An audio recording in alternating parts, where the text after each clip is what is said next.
সুপ্রিয় দর্শক, আসসালামু আলাইকুম। কেমন আছেন আপনারা? নিশ্চয়ই ভালো আছেন। আজকের জাস্টে পেজে আপনাদের সবাইকে স্বাগত জানাচ্ছি। আজকে আমি আপনাদের সাথে শেয়ার করব, আমেরিকা যদি ইরানে আক্রমণ করে তাহলে কোন পথে প্রথম আক্রমণ করবে, এই সংঘাতের পরিণতি কী হবে, কোথায় গিয়ে দাঁড়াবে বিশ্ব। চলুন জানাচ্ছি সব কিছুই। আমেরিকা ও ইরান দুটোই কিন্তু শক্তিশালী দেশ, তার পাশাপাশি পুরনো শত্রুও। আমেরিকা যে শুধু পরমাণু শক্তি ইরানের থেকে কেড়ে নেওয়ার জন্য যুদ্ধ করছে বা যুদ্ধের প্রস্তুতি নিচ্ছে সেটা কিন্তু নয়।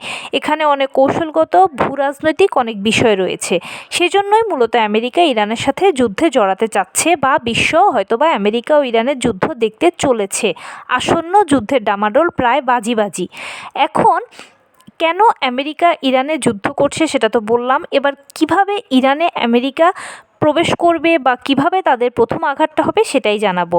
আমেরিকা ও ইরানের যুদ্ধ যদি শুরু হয় তাহলে প্রথমে আমেরিকার F-35 প্লেনগুলো ইরানের আকাশপথে প্রবেশ করবে।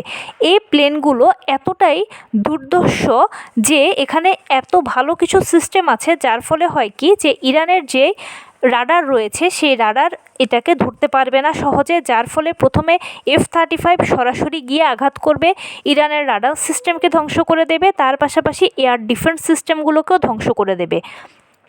তারপরেই আসবে B-2 স্টেলথের বোমারু বিমান।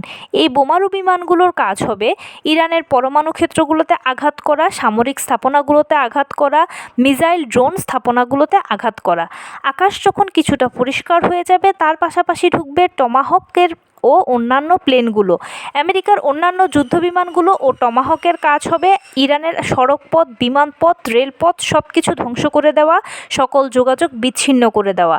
ইরানের তেল ক্ষেত্রগুলোতেও কিন্তু আঘাত হবে, গ্যাস ক্ষেত্রগুলোতেও আঘাত হবে।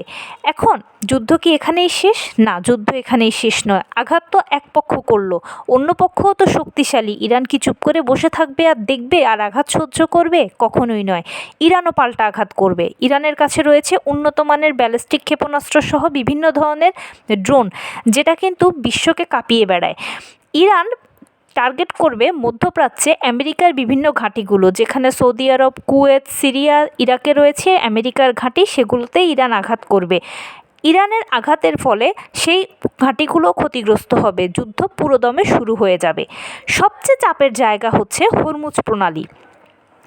ইরানের চেয়ে আমেরিকা নিঃসন্দেহে 100 গুণ বেশি শক্তিশালী, কিন্তু ইরানের যে ভৌগোলিক জিওগ্রাফি রয়েছে সেটার কারণেই কিন্তু ইরান আমেরিকা থেকে অনেক বেশি আলাদা এবং বেশ শক্তিধর রাষ্ট্র। ইরানের যে হরমুজ প্রণালী রয়েছে সেই হরমুজ প্রণালী দিয়ে সারা বিশ্বের 20% তেল আমদানি রপ্তানি হয়ে থাকে। আর ইরান যদি তার পার্লামেন্টে ঘোষণার মাধ্যমে একবারে হরমুজ প্রণালী বন্ধ করে দেয় তাহলে বুঝতে পারছেন বিশ্বের তেল বাজারের উপরে ধরনের একটা ধাক্কা হবে, আর যার ফলে বিশ্ব রাজনীতি অস্থিতিশীল হবে, বিশ্ব অর্থনীতি অস্থিতিশীল হয়ে পড়বে। তার পাশাপাশি দ্রব্যমূল্যের ঊর্ধ্বগতি হবে। দেখা যাবে যুদ্ধ দীর্ঘস্থায়ী হয়েছে, এখানে প্রচুর হানাহানি হবে, ক্ষয়ক্ষতি হবে, তার পাশাপাশি বিপুল অর্থ ব্যয় হবে। সুতরাং নিঃসন্দেহে বলা যায়, যদি আমেরিকা ও ইরানের প্রকৃতই যুদ্ধ বেঁধে যায় তাহলে বিশ্ব নিঃসন্দেহে তৃতীয় বিশ্বযুদ্ধ দেখবে। তো এই ছিল আজকের ভিডিও। কেমন লাগলো বলুন। যদি ভালো লেগে থাকে তাহলে চ্যানেলটিকে সাবস্ক্রাইব করার অনুরোধ রইল।